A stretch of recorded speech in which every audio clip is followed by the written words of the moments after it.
qui va faire un arrêt cardiaque? Parce que vous restez avec quelqu'un et subitement, on ne sait pas. Comment savoir cela?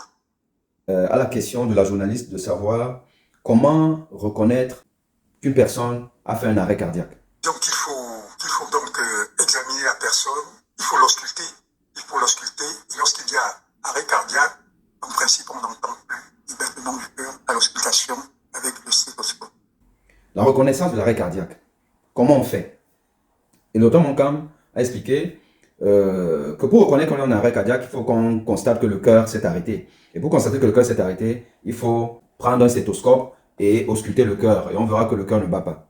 Évidemment, et la réaction de la journaliste était fort à propos. C'est le stéthoscope, bon, ça suppose que c'est le médecin. Soit on est à l'hôpital, ou alors le médecin est venu à domicile. Mais bon, tout le monde n'est pas médecin. Tout le monde ne sait pas écouter le cœur, ne sait même pas comment on utilise le stéthoscope. Bon, en fait, très bonne question. Donc, de façon simple comme ça, on ne peut pas constater. J'ai un voisin, il est en train de faire un arrêt cardiaque. Il faut à tout prix, tout le monde n'est pas spécialiste. Alors, les choses ont évolué. Même dans l'arrêt cardiaque intra-hospitalier, donc à l'hôpital, les choses ont évolué. Et depuis déjà beaucoup d'années, la reconnaissance de l'arrêt cardiaque, même à l'hôpital, ne se fait plus par le stéthoscope. Aujourd'hui, on reconnaît un arrêt cardiaque par deux gestes. Quand vous trouvez à l'hôpital ou à la maison, vous trouvez un individu qui est inconscient. Vous devez savoir, est-ce que la personne dort? Est-ce que la personne est réellement inconsciente? C'est-à-dire qu'elle a perdu connaissance. Vous appelez la personne. On appelle la personne. Si on connaît son nom, on ne parle pas le nom. Si on ne connaît pas, on peut dire monsieur, machin, tout et tout. On appelle, on crie d'ailleurs. On appelle, la personne ne réagit pas. On va pincer la personne. On pince. Et aujourd'hui, on conseille plutôt à cet endroit-ci, on pince la personne. Si vous pincez une personne, et puis vous pincez bien, ne soyez pas gentil. Vous pincez bien. Si la personne ne réagit pas, c'est qu'elle ne dort pas. C'est que, voilà, elle est inconsciente. Et donc, à partir du moment où vous n'avez pas ces deux réactions-là, l'appel verbal et puis la réaction à un stimulé très important, vous allez maintenant essayer de savoir si la personne respire ou ne respire pas. Et pour savoir si la personne respire ou ne respire pas, une fois de plus, allez regarder mes vidéos. Allez regarder mes vidéos. J'ai des vidéos dans tous mes réseaux sociaux. TikTok, c'est Aimé Boni, je pense. Facebook, Doc Boni M et Aimé Boni Professionnel, 2 pages. Et sur ma page YouTube, Boni Aimé. Vous allez voir les vidéos où j'explique toutes ces choses-là. Où je vous dis par exemple que pour savoir si la personne respire ou ne respire pas, la personne est couchée. Vous allez venir mettre votre oreille à peu près au niveau de son nez, son visage si vous voulez. Et vous regardez ses pieds. Vous regardez ses pieds. Et vous essayez de voir s'il y a un mouvement de balancement de la poitrine et du ventre. S'il n'y a pas ce mouvement-là, chez quelqu'un que vous avez appelé, la personne n'a pas réagi, vous avez pensé, la personne n'a pas réagi, c'est arrêt cardiaque. Et là, parce que c'est perte de connaissance sans respiration, donc c'est arrêt cardiaque. Et vous commencez le massage après avoir appelé les secours.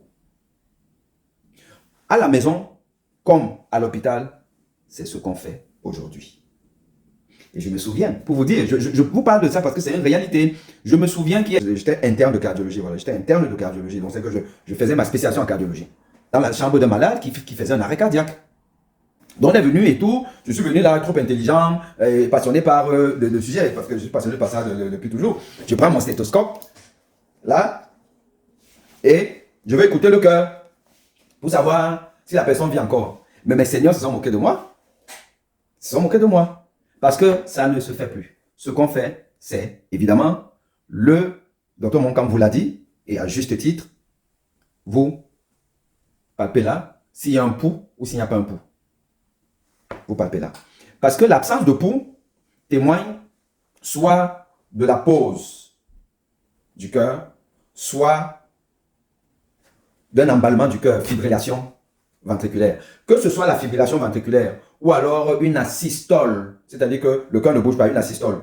Les deux entraînent une absence de pouls. Voilà. Mais vous comprenez aussi que même à l'hôpital, parce qu'on peut faire un arrêt dans n'importe quel secteur de l'hôpital, les gens qui vont accourir n'ont pas forcément le stéthoscope à côté. Le stéthoscope peut être loin, il faut aller vite.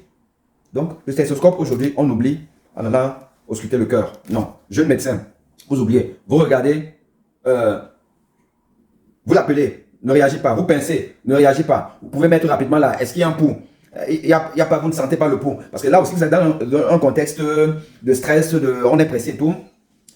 Encore, il faut aller, si vous n'avez pas eu l'habitude de prendre le pouls carotidien ou alors le pouls fémoral, ici là, la palpation du pouls, c'est surtout quand on a commencé la réanimation et tout, on veut voir si le malade revient en lui, parce que là déjà il y a des experts, il y a des médecins, on va aller donc palper le pouls.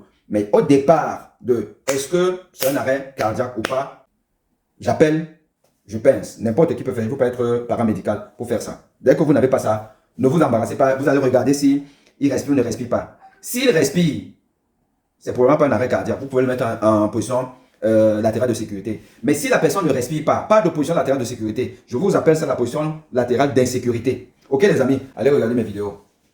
À bientôt.